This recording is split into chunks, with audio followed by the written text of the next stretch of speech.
Fortis, my frontline comrade, ground assaulter, mechanical Rhino. Good for helping to make things be knocked down, like battering ram that can also make conversation. Worthy comrade, smart one too, stays out of my way. You would best stay out of his.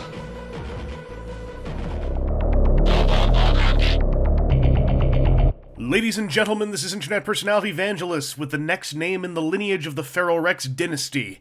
This is Fortis, ground assaulter, and number 5 in the currently 3-strong reformatted lineup. His alt mode is a robotic Rhino, and he does look a whole lot like Bovis.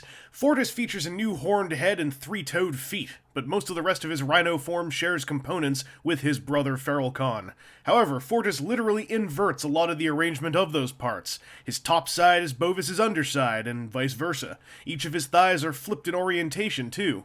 A lot of this apparently came about when someone at Mastermind Creations realized the shape of the Rhino mode could change distinctly simply by swiveling stuff around. This also means you can get this guy to look like Bovis, if you really want to, by ball joint popping some stuff around. Fortis can wear all his accessories in his alt mode just like Bovis, but uses the robot mode connection points for the mortar cannon.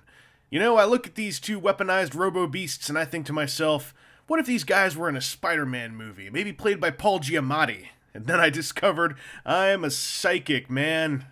In robot mode, Fortis still differs just a bit from Bovis, having new toolings for both his face and chest. Otherwise, he's the same mold in new colors. The chest is another cool stylizing of the G1 source material, right down to Headstrong's 2 black pectoral rectangles that are totally not a pair of retracted Rhino legs. The face is also quite a throwback, powerfully nosed and stern in complexion. It's actually the 3rd face sculpt we've seen for Bovis and Fortis, so I'm not sure what happened to the hardcore grimacing one. The colors are another long-discussed series of Pantones that make very good allusions to the warmer red and yellow tones of the original 80s Headstrong toy. This yellow in particular has got just the right number of drops of oranginess to swing in a direction that reminds me of my own childhood Robo-Rhino. Fortis also has new weaponry, double-paired, just like Bovis. First up are the plasma sphere cannons, which look a lot better mounted on his forearms than in his hands. In fact, they barely even work in his hands.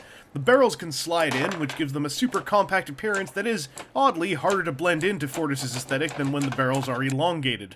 For melee, Fortis has a pair of light diffraction daggars. They look mean and serrated, jagged and rending, where Bovis' own weapons were more spiky and punchy. Unfortunately, just like Bovis' melee parts, these things are scary tricky to actually get solidly into Fortis' grip. There is a trick to it, but it's hard to describe and harder to implement. Any of these weapons can also peg into any of the ports found on Fortis' body if his handheld setup just isn't doing it for you.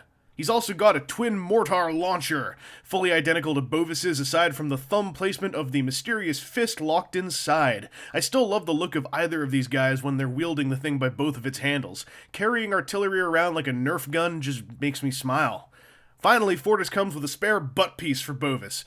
Apparently, some Bovis figures had a cracking problem back there. Mine hasn't, yet at least, but I'm not judging you if your Bovis has suffered a butt fracture. I'll just, point it out in polite conversation or when we're around friends and family. I'll say, hey, yo, Bovis, what's up with your butt fracture? And then I'll smile and wonder why he's throwing things at me. Fortis is an equal toy to Bovis in just about every way. Like, literally, he is a Bovis redeco with new weapons and few new parts. This shouldn't be a surprise to anyone following the Feral Rex project, as it was presented pretty much up front that these guys would be very similar, in part for the sake of the final combined form's overall silhouette, and in part to help lower the tooling cost of the team overall. I think Fortis does his job pretty well, and the extra tidbits that set him apart from Bovis are seriously appreciated on my end. Of course, the new weapons are in part to service the Feral Rex combined armory, but it's nice to see how different they are. Except, of course, for the difficulty in getting the melee weapons into Fortis' hands. That is definitely a shared weakness between the two ground and pounding Ferocons. But overall, is it hard to get hugely pumped for Fortis right after experiencing Bovis' debut? For sure, even though I think both figures share a really great base design. I am also kind of glad that the two most alike members of the team came out back to back, and up front.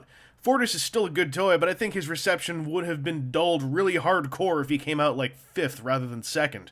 Setting timeliness aside, these two bruisers look legit badass as a duo. They have a great strength in being really fun toys without a combined mode to fall back on, and do keep my hankering for the next FeralCon stoked with just enough heat to make it through the Chinese New Year winter.